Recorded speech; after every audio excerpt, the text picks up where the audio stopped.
Now let us start our discussion on pure substances. So let's start by defining what is a pure substance.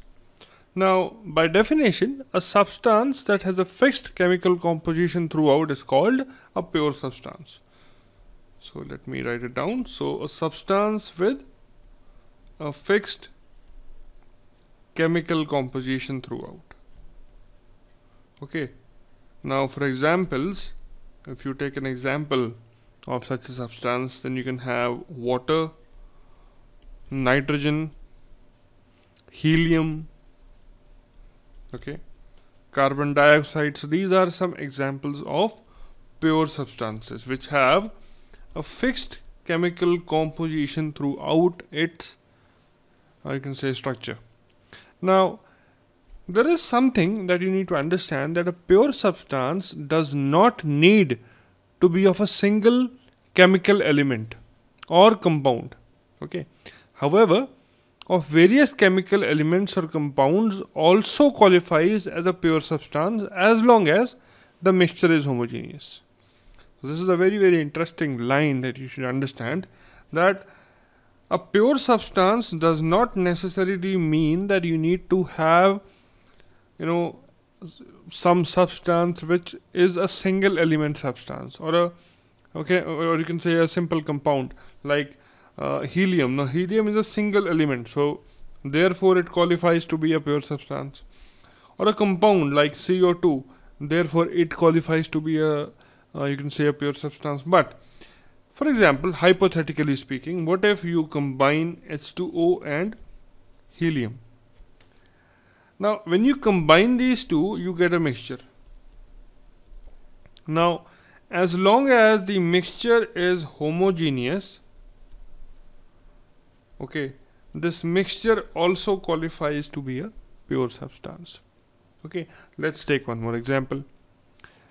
Air, for example, is a mixture of several gases, but it is often considered to be a pure substance because it has a uniform chemical composition. So you can see that this air, so let us say we have a container which is full of air.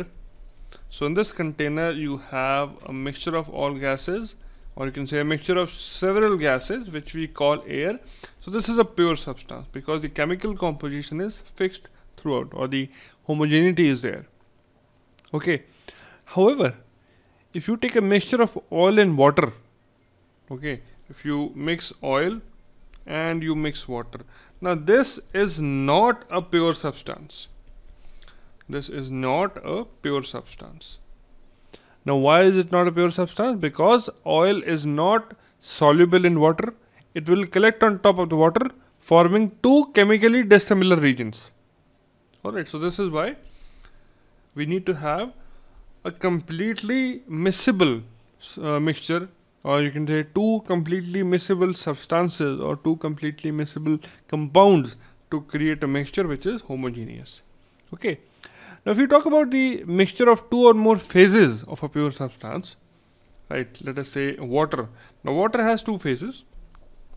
You have liquid water and you have solid water, and then you have vapor water. Like water in liquid is called water, solidified water is called ice, and vaporized water is called steam or water vapors. Okay. Now a mixture of two or more phases of a pure substance is still a pure substance as long as the chemical composition of all the phases is same. Okay, so if you look at these two diagrams, you have a mixture of vaporized water and a liquefied water, and then you have a you can say a combination of vaporized air and liquefied air. Now this is steam and this is water. Or okay, now if you combine, before I talk about these two diagrams, okay, if you combine liquid water and you combine solid water, that is ice, right? So these are two phases of a single compound, or you can say two phases of a pure substance, that is water. So a mixture of ice and liquid water for example, is a pure substance because both the phases have same chemical composition. But a mixture of liquid air and gaseous air, as here you have vapor over here, that is steam, and liquid, or you can say first let's say the example of air first of all. So you have vaporized air and you have liquid air. So this mixture of vaporized air and liquid air is not a pure substance because the chemical composition of the gaseous air and the liquid air are different. So it is no longer a homogeneous chemical composition.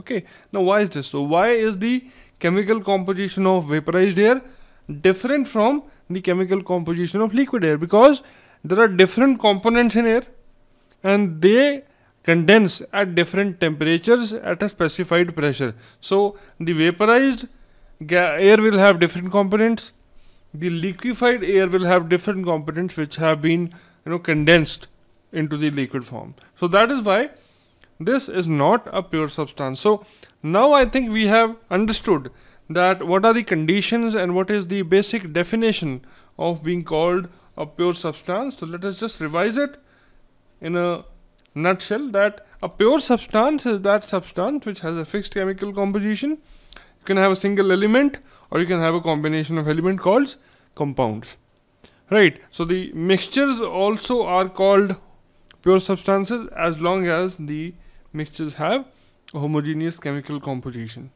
Then a mixture of two or more phases of a pure substance is also called a pure substance as long as the chemical composition stays homogeneous or same.